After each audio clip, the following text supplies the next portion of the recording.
The Stage Door Show, celebrating the independent artist. Hosted by Dave Hondell. Hi everyone, welcome to the Stage Door Show. Tonight, this is Dave Hondell. Tonight's guest is a talented singer-songwriter whose work has been seen on CMT and other major platforms. She's been invited to be the opening act for the likes of Kane Brown, Diamond Rio, Scotty McCreery, and many major artists. She's also a multi-award-winning country artist herself. So please welcome to the show, Paige King Johnson. Thank you for being with me, Paige. Absolutely. Thank you for having me, Dave. Absolutely. First of all, your songs really hooked me right away. Some of my favorites, I Thank God, Famous Enough, Why God Made Small Towns, Water Down the Whiskey, Just Like You. I mean, they're all just amazing songs. And for my listeners, you got to go to Paige's website, PaigeKingJohnson.com, and check out all her music. She has a ton of videos on there. And the first thing I want to ask you is, I noticed that on your touring, you have a lot of upcoming dates. I mean, a lot of upcoming dates. So it's a very packed schedule. So talk about the tour, because I think, for our listeners out there, I think this is a great opportunity to kind of see you live.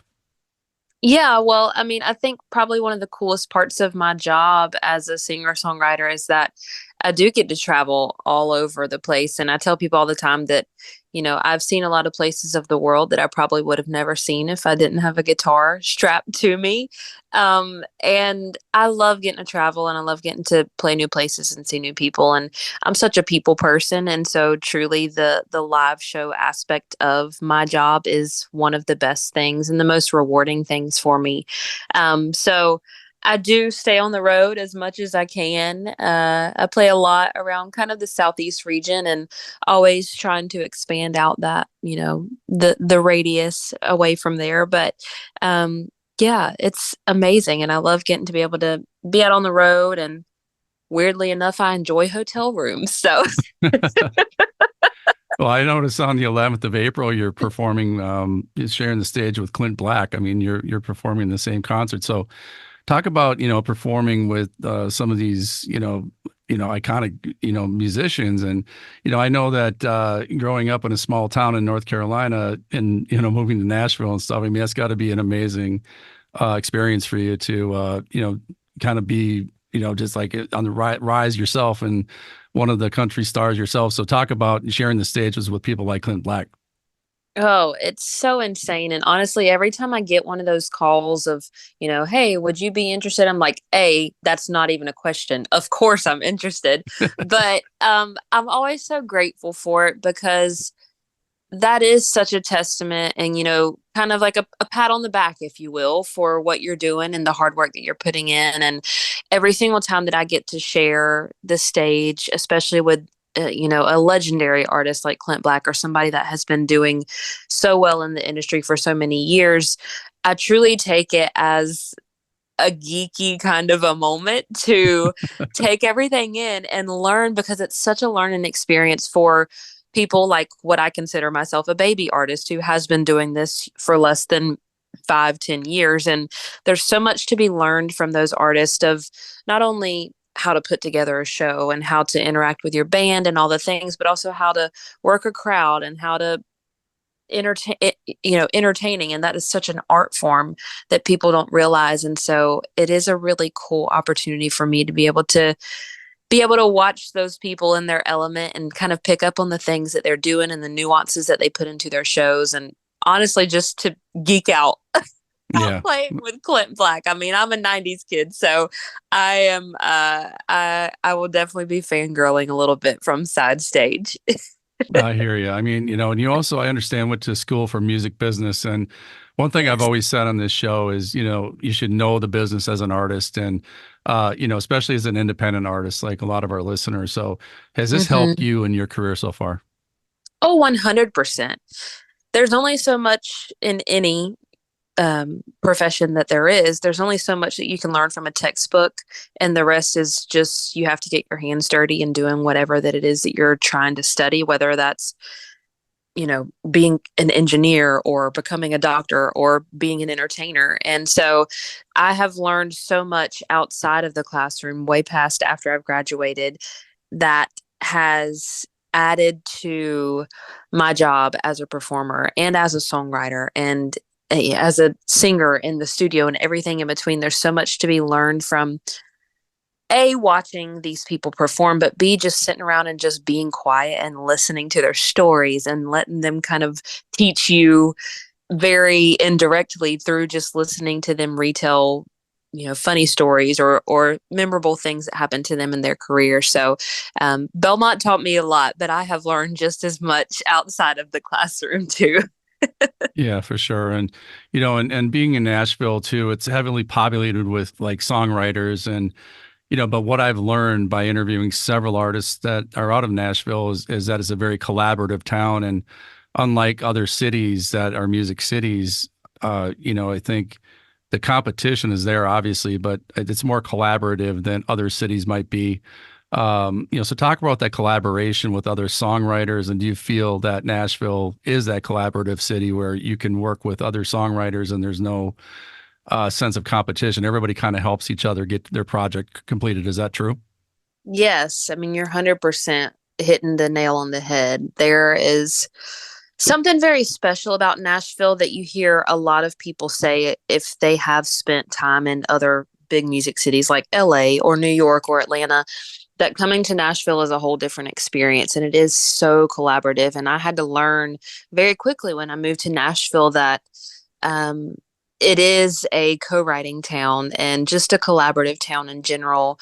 And you have to learn how to get into rooms and pour your heart out with other people. And it's only going to make you better, not only as a songwriter, but just as a human in general. And, I think collaboration is such an amazing gift and an opportunity that we do have, because I've never left a writing room writing with somebody else that I didn't feel like, okay, I grew in this way, or I learned something today, whether about me or about, the song subject or whatever. And so there is a really cool kind of niche environment in Nashville that does kind of harbor that collaboration and, and I think therefore neater and cooler and different music comes out of Nashville than it does anywhere else because of that.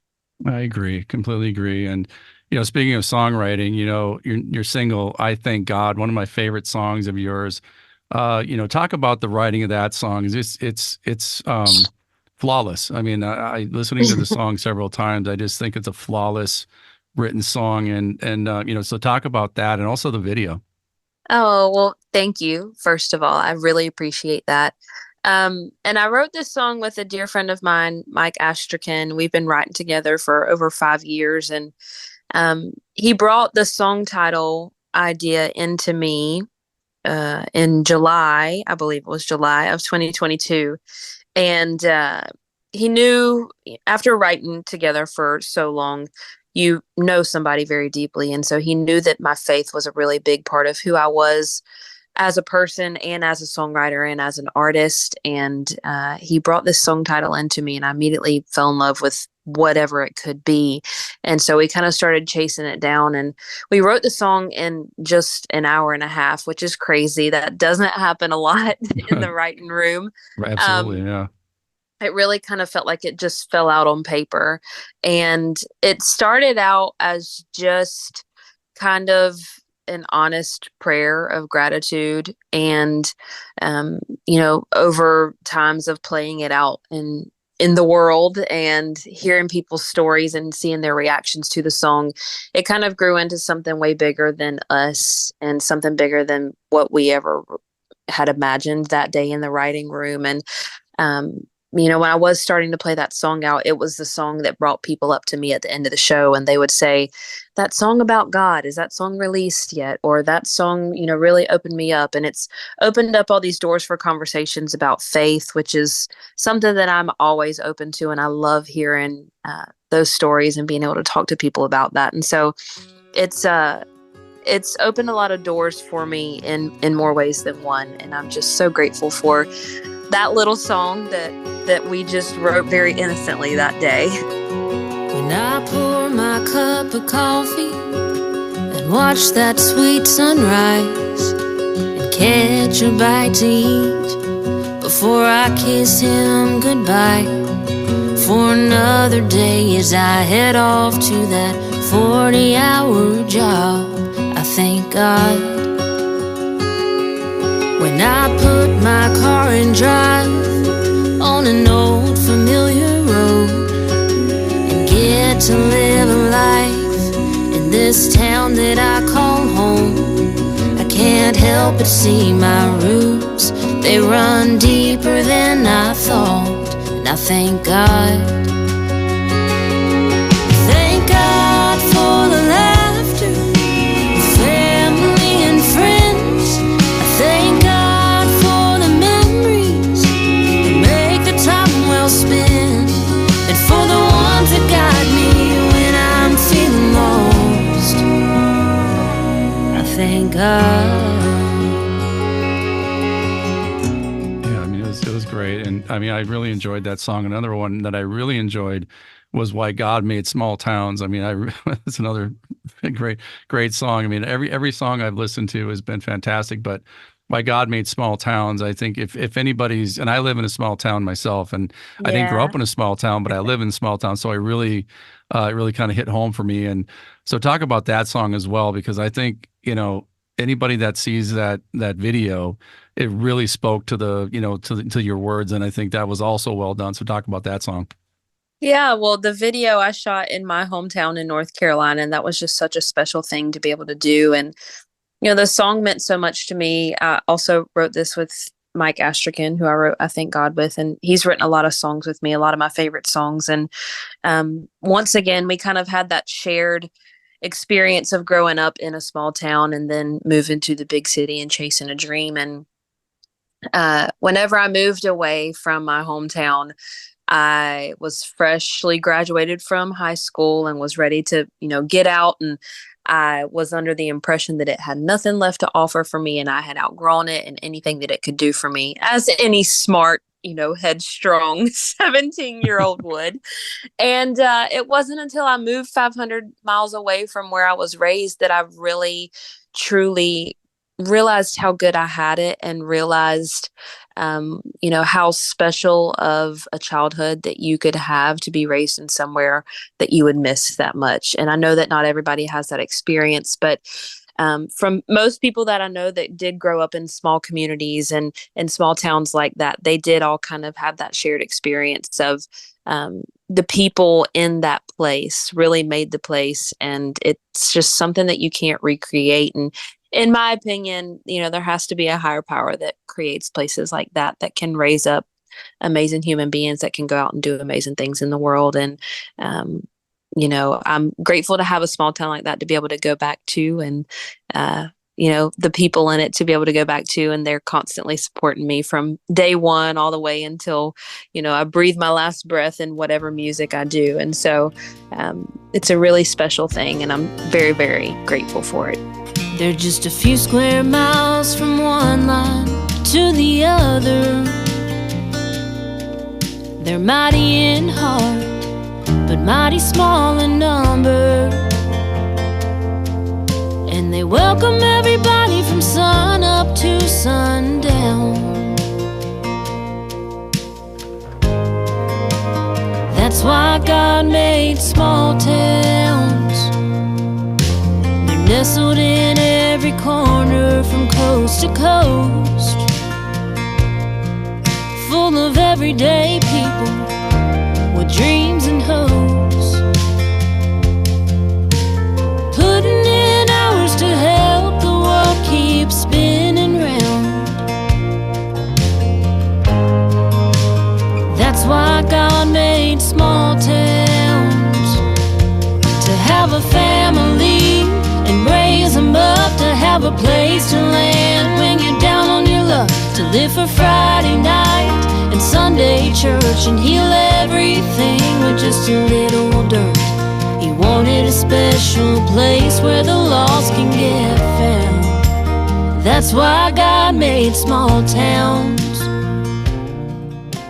Absolutely. I can understand that for sure. And, you've worked with the great Pam Tillis on projects. And first of all, how did that relationship start, and how was that experience working with Pam? Amazing. Again, 90s kid, so geek out every single time that I get to get on a phone call or chat with her or whatever. But it all happened very organically. It was back in 2020, right when the shutdowns happened, and Pam has been touring like crazy for years and years and years. And it was the first time that she was off the road and really, didn't have a lot to do. And like most of us touring musicians, we were kind of like, what do I do with my hands at this point? Yeah. And Bernard Porter on my team in Nashville, he had been working with Pam back in the 90s and early 2000s. And just had a light bulb moment one day of, hey, we were working on new music at the time, and he did not tell me, but he sent some of my stuff to Pam and just told her, hey, I know you're off the road right now, and nobody knows what's happening in the world. Take a listen to this, and just if you have a moment to give some pointers on this new artist that I'm working with, let us know. We would love to hear it. And she immediately called him back and was like, oh my goodness, I love this girl. I love her songwriting. I love her artistry, and wanted to know how she could become involved. And when I got that phone call, I truly thought I was being pranked. I can understand that. Yeah. Praise the Lord, I was not. And she came on and stepped into this new kind of producer role in the video form, and took a chance on me, and I took a chance on her simultaneously as a new producer. And we got to kind of forge that relationship, and we've worked on 4 or 5 videos since then, and she's directed a few photo shoots for me as well too, and honestly has just become like the big sister in country music that I never knew that I was going to be able to have. And I'm just so thankful for that, and the time that she pours into me, and the knowledge that she pours into me is something that I know money could never buy, a classroom could never teach, all the things. And she's amazing to have in your corner for sure. What a great story. Yeah, that is great. And talking about that support, talk about your support system, because, being a performer isn't easy, and it's important to have a great support system. I think it kind of leads to success if you have a great support system. So talk about the importance of support. Absolutely. I mean, our industry is based around the glamour of it all, but there's a lot of really non-glamorous parts of it, and being gone from the people that you love and missing out on really important things like weddings and funerals and birthdays is tough, and it starts to wear on you. And I'm a firm believer that if you don't have a good support system behind you, that it can make or break your career as a whole, no matter what kind of talent you have.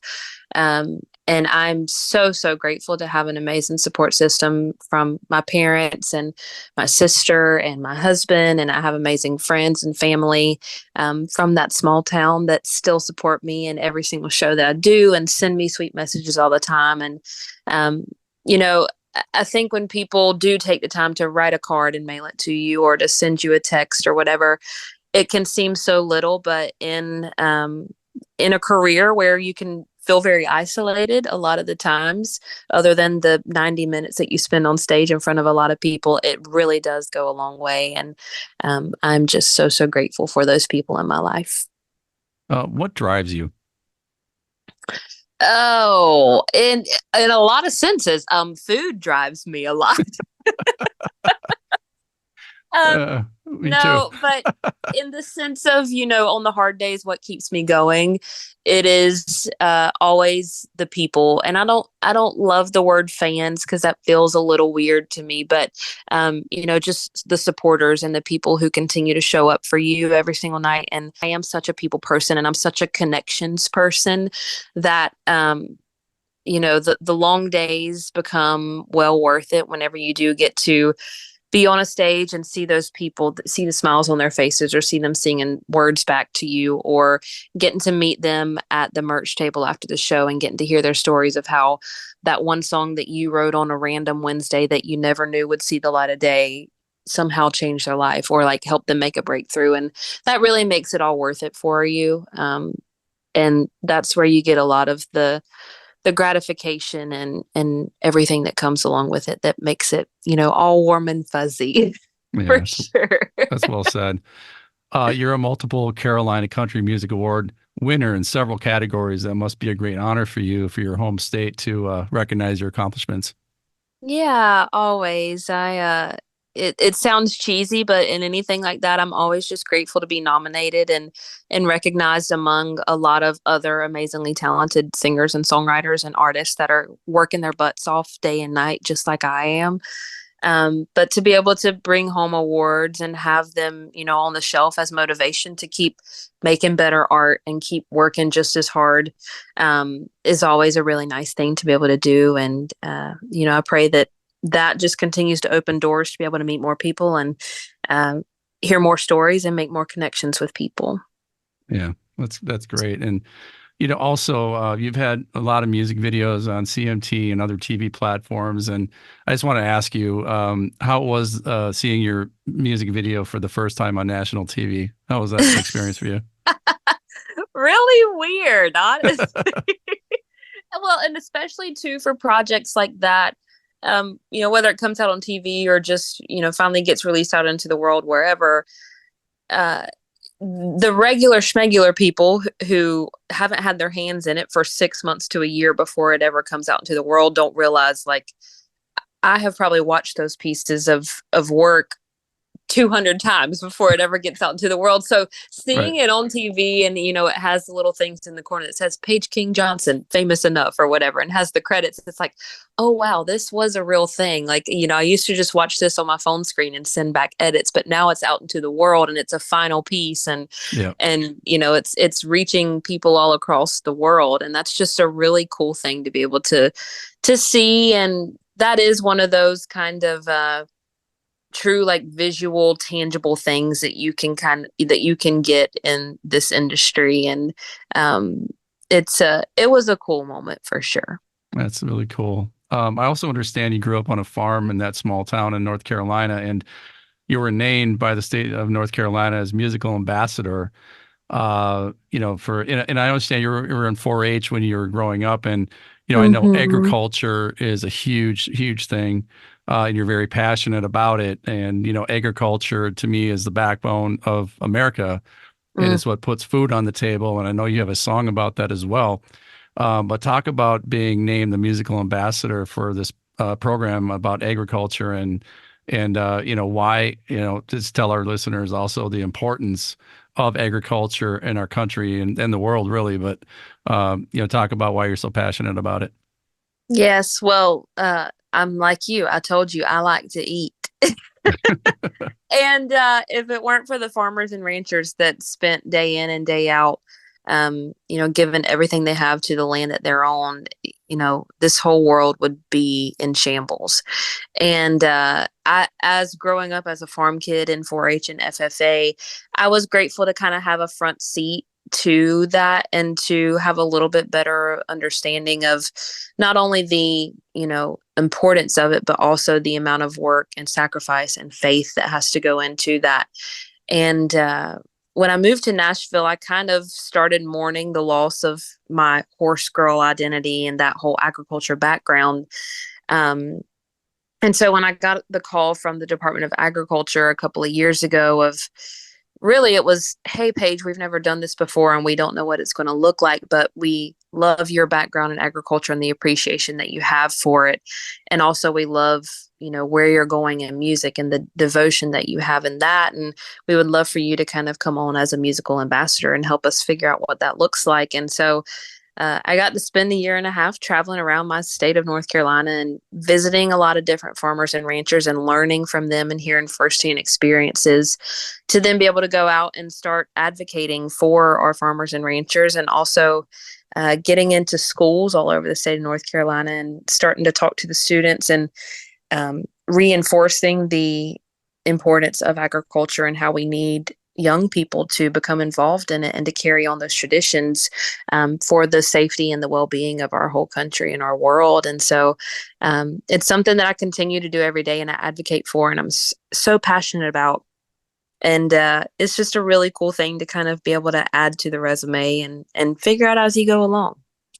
Well, I'm just amazed by that, and I'm glad that you're giving back as an artist like that. I think it's important for artists to give back to their to their communities and where they live now and everything that like you talk about athletes kind of, you know, doing community work, but you know, it's great that musicians are doing that as well. And I think, like I said, that's a great, you know, work that you're doing. Because I know, you know, my mom lives on a farm as well, and you know, and people that don't have that background really don't understand the importance and how much hard work it is to work on a farm and to, you know, we're basically feeding people out there. So it's again, thank you for doing that. I think it's a great piece of work you're doing.